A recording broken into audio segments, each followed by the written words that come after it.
शाम्ब शिवाय नमः। ओम शाम्ब शिवाय नमः। गौरी शंकर महादेव की जय हो। जगत जननी माँ पार्वती की जय हो।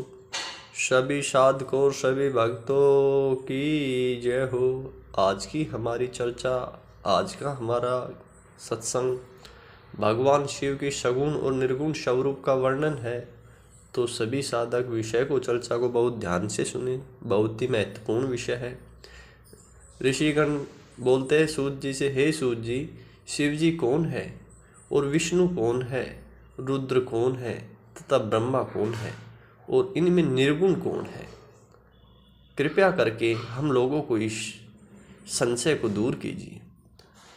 ऋषिगणों की बात सुनकर के सूत जी कहने लगे, हे ऋषियों, सृष्टि के आदि में निर्गुण परमात्मा जो उत्पन्न हुआ, उसी सगुण रूप को शिव कहा गया है। ऐसा वेद और वेदांत के वेता लोग कहते हैं। उसी से पुरुष सहित प्रकृति उत्पन्न हुई। उन दोनों ने मूल स्थान में स्थित जल में तप किया। वहीं तपस्थली पंचक्रोशी काशी कही गई है। वह शिव जी को अत्यंत प्रिय है। उसी का जल फैलकर सारे संसार में व्याप्त हो गया। उसी जल का आश्रय लेकर श्री हरि योग माया के साथ वहाँ सो गए। तब वे नार अर्थात जल को अयन निवास स्थान बनाने के कारण नारायण नाम से विख्यात हुए तथा माया नारायणी नाम से विख्यात हुई। उनके नाभि कमल से जो उत्पन्न हुए हैं, वे पिता में ब्रह्मा कहलाए हैं। उन्होंने तपस्या से जिन्हें देखा, वे विष्णु हो गए।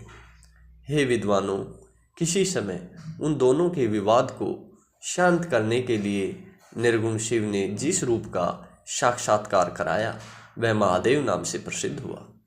उन्होंने कहा कि मैं ब्रह्मा के मस्तक से शंभु रूप से प्रकट हुआ हूँ। लोक पर अनुग्रह करने वाले वे ही रुद्र नाम से विख्यात हुए हैं।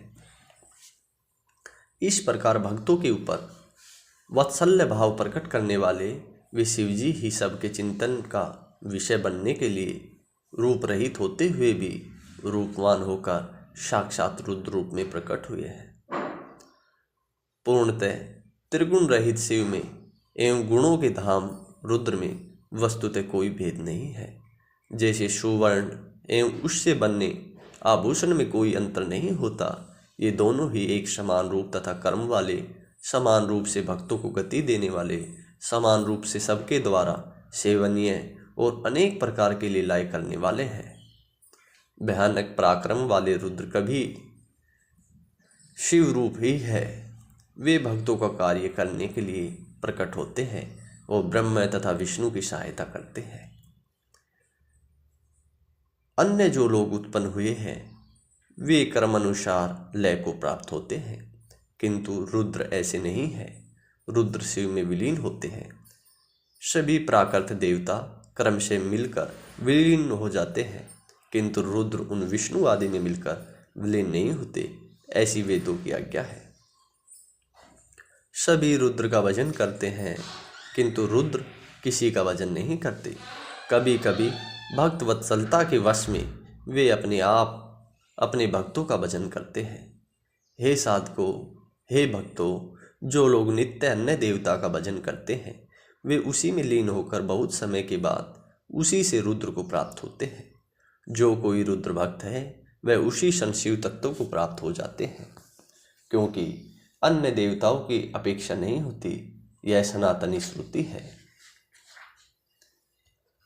अज्ञान तो अनेक प्रकार का होता है, किंतु यह विज्ञान अनेक प्रकार का नहीं होता।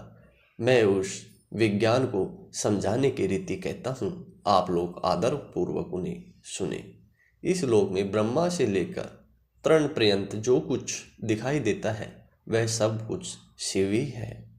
अनेकता की कल्पना मिथ्या है। सृष्टि के आदि में शिव कहे गए हैं, सृष्टि के मध्य में शिव कहे गए हैं, सृष्टि के अंत में शिव कहे गए हैं, और सर्वशून्य होकर भी सदाशिव विद्यमान रहते हैं। इसलिए हे ऋषियों, शिव 4 गुणों वाले कहे गए हैं। उन्हीं सगुण शिव को शक्ति से युक्त होने के कारण दो प्रकार का भी समझना चाहिए।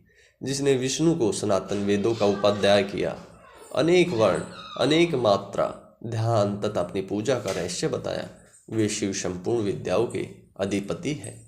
वह सनातनी श्रुति है। इसलिए उन शिव को वेदों को प्रकट करने वाला तथा वेदपति कहा गया है। वही शिव सब पर साक्षात अनुग्रह करने वाले हैं। वे ही कर्ता, भर्ता, हर्ता, साक्षी और निर्गुण है। सभी के जीवन के काल का प्रमाण है, किंतु उन काल रूप शिव का प्रमाण नहीं है। वे स्वयं महाकाल है और महाकाली के भी आश्रय है। ब्राह्मण लोग रुद्र तथा काली को सबका कारण बताते हैं। उन दोनों के द्वारा सत्य लीला युक्त इच्छाओं से सब कुछ प्राप्त हुआ है। उन शिव को उत्पन्न करने वाला कोई नहीं है और उनका पालन करने वाला तथा विनाश करने वाला भी कोई नहीं है। स्वयं वे सबके कारण है। वे विष्णु आदि सभी देवताओं उनके कार्य रूप है।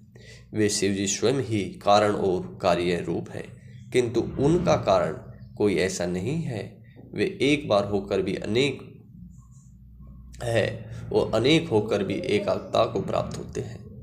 जिस प्रकार एक ही बीज बाहर अंकुरित होकर बहुत बीजों के रूप में प्रकट हो जाता है, उसी प्रकार बहुत होने पर भी वस्तुतः रूप से स्वयं शिव रूपी महेश्वर एक ही है।